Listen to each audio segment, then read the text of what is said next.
Hey YouTube, thanks for tuning back in. Chase here. And tonight I'm bringing you the top 10 ability scroll list. The video that everyone is dying for. Uh, actually, I really haven't taken took me a while to look at all of the scrolls. You know, you just get them and you kind of hoard them in case you need them for something else. But I took a look at them today and I put them in order that I think is relevant. And I figured I would make anybody that clicked on this video listen to me say which scrolls I think are the best. And the number 10 spot. Sorry, I'm not doing any graphics. I'm lazy. I don't know how to edit. The number 10 spot is a big group that goes to every attack, physical and martial, that does a status attack or a defense or attack lowering ability. So in that we have sleep attack. It has an occasional chance to put things to sleep, which is also where is that? They're not all alphabetical. Sleep attack starts at 130, probably goes up 5 or 6 each, so might be like twice as strong, almost twice as strong as a physical attack at the end. Sleep attack is one of the better ones, as well as paralysis attack, which I'm confident is going to be the same strength. But let me just bring it up. 130, again, yeah. So I would actually probably put that above, as long as they have the same chance to hit. But you have to look at the sage first. If they're weak to sleep, then use sleep attack. If they're weak to stun, then use stun. But these are units that you're probably not going to put these on your S ranks or even your A ranks. I put these at the bottom. Although, honestly, I think at the top would actually be anti-magic slash, because there is not a whole lot of spell locking. There are some. It is on the new pickle slime, but it's not very common for what I've seen, not on good units. So this could be very useful. Again, it's 130% physical attack, so you're not doing it for damage, obviously. And I forgot to look up what occasional is. I don't know what that is. But if they have a weakness to spell lock, occasionally effects seem to hit pretty well, especially when you're doing a zero stamina effect event. You can just do it over and over again until you land it. Anti-magic eagle grip, that just does that is minor martial that paralyzes. Attack attacker. I put this one. These are in order so far, for the most part. Other than anti-magic slash, I would put that at the top, but. Attack attacker, that is, I don't know why this is not alphabetical. Anyway, 130% again, could lower attack for 3 turns. I don't think that's very useful. And then helm splitter is the same thing, but with defense, a little more useful. But for anybody, I talked to somebody about this earlier today. If you think, oh, well, that'll help me with the 999 damage missions because I can lower defense, well, it can and it can't. If the unit's too weak, you need to be careful about hitting some of the units. You need something with the lowest defense. A lot of times they also have the lowest HP. So, especially if you're putting this on the unit that you are buffing, make sure you don't kill them trying to lower their defense. Okay, that's number 10. All those things are number 10. They're all equal for the most part. They have their own little tier list, but outside maybe anti-magic slash, I don't really put a lot in them. Number 9 is poison breath. Maybe this should be higher. I don't know. Somebody's going to yell at me for not putting it higher. But now that we have some A ranks that also do this, especially pickle slime, also his breath does this, and spell lock. Also, there's so many things that envenomate now that just poison is not as strong, but you can use it twice to envenomate. Forget about that. But anyway, very useful, but, it's not necessarily a game changer. Now, maybe this one I also think could be too low, but there are a lot of good scrolls. And it's situational. That's why I put it down here. It is shove, okay? Minor martial damage. This is not doing much, okay? To one enemy and knocks them back 2 spaces. Again, situational. You think that's not a very big deal because you're thinking about all the situations where that's going to do almost nothing, and that's very true. But let's say, and now keep in mind, there are some units that are resistant to being shoved and or pulled. I think it'll be the same. I think if they're resistant to one, they're to the other, but I haven't actually checked that. But if you can push them, let's say you're going against one enemy or even two. I mean, you can treat this as a crowd control technique against the right unit. If it is only if it only has two movement and or it only has a physical attack or something very small range just around them, you can have one unit. You can put this on a tanky unit, especially if it has a resistance to the attacker's element, if there is one, and you can just keep pushing them back and forth. Like, yeah, you push him back 2 spaces, he'll walk forward 2. He puts a hit that tickles your tank, and or that you can heal relatively easily. And then he's not doing anything to your team. He is tied up. He's just going to keep running back at your tank because he can't do anything else. If you have the right setup, you can, depending on agility, you can just wail on him with spell casters. So, very useful there in the right situation. Number 7, I kind of forget about this one sometimes. It is, again, situationally useful or sometimes or always minorly helpful. I'm going to put heal at number 7. By the way, for those that don't know, it is based off wisdom. Yes, it's a spell. I know mid heal is, and multi heal is. Heal is still based. It's not martial type healing or anything, because I think that is the stump chump. The E rank, the little tree stump. I'm pretty sure he has a martial heal that only does a set amount of HP, but no, heal can actually heal a decent amount of HP, and it is, I'll pull it back up actually, it's cheap. If you've watched any content creators on YouTube that use that make guides, you've noticed sometimes they use a unit with heal. This thing starts at 7 MP cost, and I'm fairly certain that as you level it, maybe not every level, but the MP cost will drop. So if you need small sustained healing, you need heal. So that can be very, very good, and at worst, a little bit useful. This is at number 6. We have one that I did not realize. I believe there's only one unit that has this exact ability, and I believe this hitting single target is actually better than the AoE version that is more common. It is Sap, and also this apparently compared to Kasap is 1 defense rank down for in an AoE range.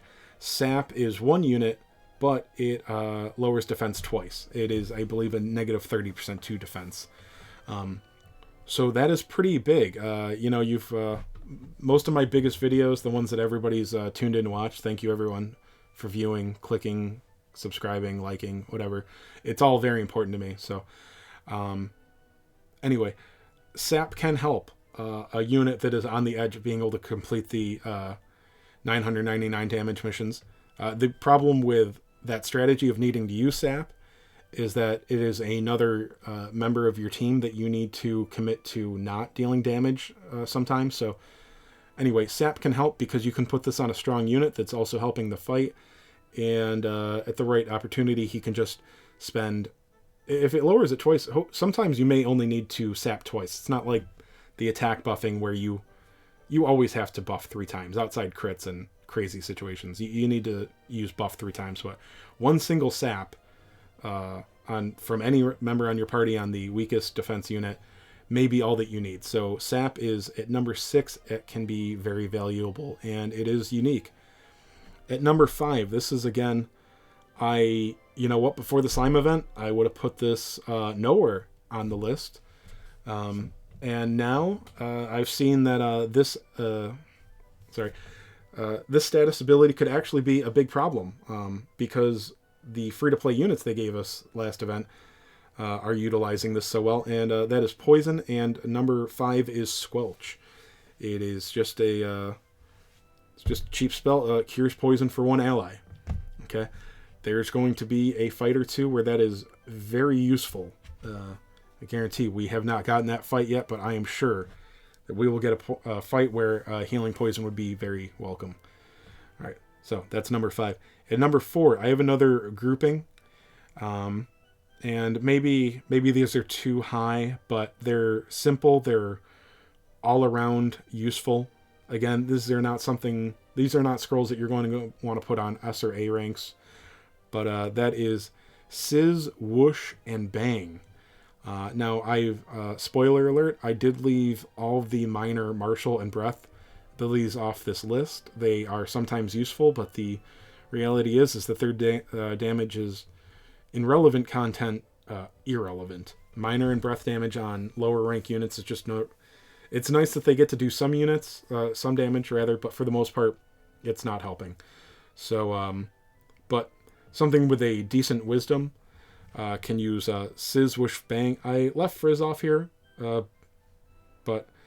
and Crack, because Sizz, Whoosh, and Bang are all AoE attacks. The other two are single targets. So I think even though they are minor damage, they still go off Wisdom, and they still hit up. Well, Sizz and Whoosh will hit 3 units up to, and Bang could do up to 5, although usually you're looking at 1, 2, or 3. And they're somewhat useful. Maybe they're too high. But the lower ones are far better, but situational. Number 3. This is, maybe you've noticed that so far I've only looked at C rank scrolls, and I did not necessarily mean this to be a C rank scroll tier list, but I found out that I started looking at all the B rank scrolls, and with one exception, they are all exactly the same. Okay, there's 2 categories. There's spells, and there's physical attacks. They all start, all the physical attack, all the, let me see, there's breaths too. The breaths are below. Okay, take the breaths out. But all of the physical attacks start at 180%. They go up to, I believe, 270% max potency. Very, very useful scrolls. Very useful. And the moderate ones. The moderate ones are above the martial ones, probably above the breath attacks. But yeah, honestly, they're still useful. But they're far less exciting than the spells and the physical attacks. But what do we have? Swoosh. There we go. Swoosh is a terrific move to put on somebody. I believe I have Sizzle, Zammel. These are all amazing. Okay, they're not necessarily worth a tier list because you're just worrying about elemental coverage outside of, you could have a tank where putting lightning on is very useful. I talked about that in my event shop priority list video. Okay, B rank scrolls are obvious. You know this. Just if you're worried about the type coverage calculators, go look that up on the Reddit. I don't know. Just put a good attack on a good unit, okay?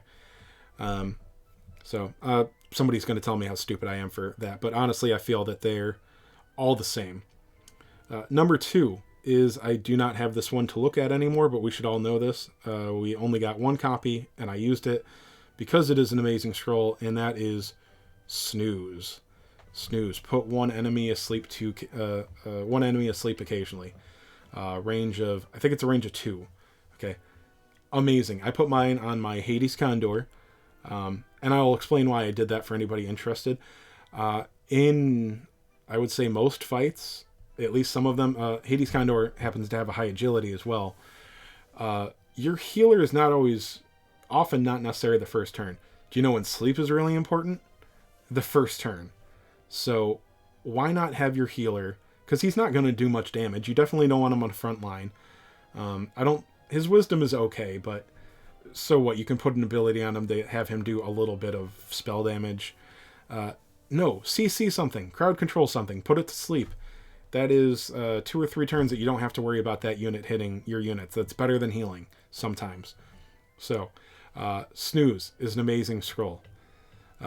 Now, for my really informed viewers, we're up to number 1. I did make this a separate ability listing because I think it is so much better. Are going Snooze. What about number 1, Sweet Breath? I think that this is significantly better than Snooze in most situations. Sometimes there is a range issue where you can hit something. You will be in range of. You could hit them with Snooze, but not Sweet Breath, I believe. But Sweet Breath, I think, is the number 1 scroll. Okay. Occasionally puts all enemies in area of effect to sleep. It only costs 11. I'll say the same kind of thing that I said about Hades Condor. It is great on units that you need but don't necessarily do damage, and or they're not very useful on turn 1. especially ones that I think this gets a higher score on things with higher mobility. I have not pulled the trigger yet, but I believe that I'm going to put mine on. Not the Prism Peacock. I always get Hybrid. I'll put mine on Hybrid. I think him having 4 movement and also, he does decent damage, but he doesn't do amazing damage. I think he has a major breath attack, but I don't think it's ever as strong as the Dragon Lord True Forms, but maybe that's just because I didn't get mine to 100. He's only at 90, but anyway, I think that's a perfect scroll to put on one of my S ranks, and the fact that I would put a C scroll on an S rank, I think shows clearly how strong some of these C rank scrolls are, especially this one. Although I did suggest not putting the other ones on S ranks, but anyway, there's the exception to my rule. Now my really smart listeners have noticed that I left one thing off this list, and I did forget about it because I already used it, and I'm going to justify my forgetfulness with a very special ranking. I will say that it is in a tier all of its own. Let me bring it up here since I can't show you the scroll. You guys probably already know what I'm talking about. It is a very important scroll to use. I already used it. Some people are saving it still. That is Mid-Heal. Mid-Heal is the top of the list by far. It is outside, sometimes Sweet Breath or Snooze could be better, but for the most part, Mid-Heal is amazing. Be very careful what you put this on. You see this as a topic on the Reddit quite often. What do I put Mid-Heal on? Should I use Mid-Heal? Be careful with it. You only get one so far, at least. So that is my list. I will bring it back up here for anybody that cares. This is just a quick little video. Everybody loves top 10 lists, right? So I made this just a quick idea. I just wanted to get a video out for you guys tonight that wasn't a 3-hour grinding session live stream recap. So anyway, that is my tier list. All of the conditional weak attacks: Poison Breath, Shove, Heal, Sap, Squelch, Scissor Whoosh Bang, all being ranked scrolls, Snooze, and Sweet Breath. If you liked this, if you really liked it and you're not subscribed, please subscribe. I'm at like 65 subscribers now, and I'm super excited about that, but more is always great. Let's see. So also, if you agree, disagree, whatever, get in the comments. Tell me how stupid I am. Tell me that you agree. Whatever. Make fun of me. That's fine. Just participate. I love responding to people, and once again, I appreciate everybody that tuned in. I hope that we're all doing our grinding on the event. I hope you have some better luck than me pulling Wordle or whatever A rank or F rank you're going for. I hope you pulled at least one Freezing Fog. Apparently that one's very tough. So anyway, get your grinding done. Get your pulls done if you're doing that. And have a great night, guys.